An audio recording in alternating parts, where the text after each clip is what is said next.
بسم الله الرحمن الرحيم. نبدأ حلقتنا النهارده بذكر الله. ألا بذكر الله تطمئن القلوب. الحمد لله رب العالمين وبه نستعين. اللهم صل على سيدنا محمد وعلى آل سيدنا محمد الصادق الأمين. النهارده هنتكلموا مع بعض. يمكن استوقفني فيديو امبارح لرئيسة الوزراء إيطاليا، جورجيا ميلوني. طبعا دي زي ما بقول كده، انا بضحك بيني وبين نفسي واقول دي خليفتي في الملاعب، لان انا بدات بهذا آه، الشجاعه. بدات فيديوهاتي بهذه الشجاعه، وكنت بطالب بالسلام، وبطالب بوقف اسرائيل، وبطالب بوقف امريكا وراء اسرائيل قلبا وقالبا، وهي عارفه وواثقه ومتاكده ان كل اللي بتعمله اسرائيل اباده للشعوب، اباده للعالم.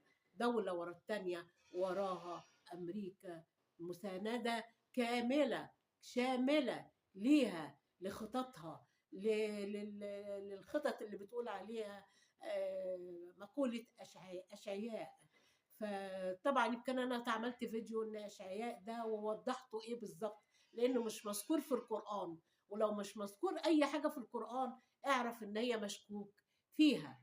فانا بقول لها انا فرحانه بيكي وبقدرك حق تقديرك، وبقول لك الى الامام الى الامام. يمكن اللي انت بتقوليه في ناس كتير قوي مش قادره تتكلمه ولا قادره تقوله، وانا بدات هذا. وانا يعني انا واحده ست، ولا ببص المال ولا بالنسبه لقناتي، ولا ببص المال ولا ببص لتفاعلات ولا ببص المشاهدات. كل ده واقف عندي. يمكن دلوقتي الفيديوهات بتاعتي ناس بتوقفها مخصوص يعني.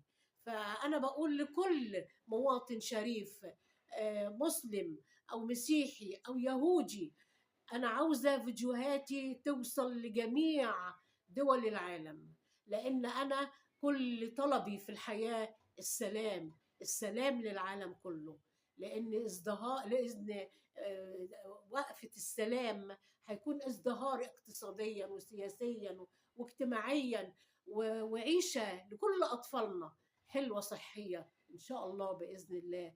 وأنا أطالب أي مواطن شريف في أي بلد شريفة فيديوهاتي توصل ومشاهداتي توصل، لأنها طبعا مش هتوصل بالمنظر ده.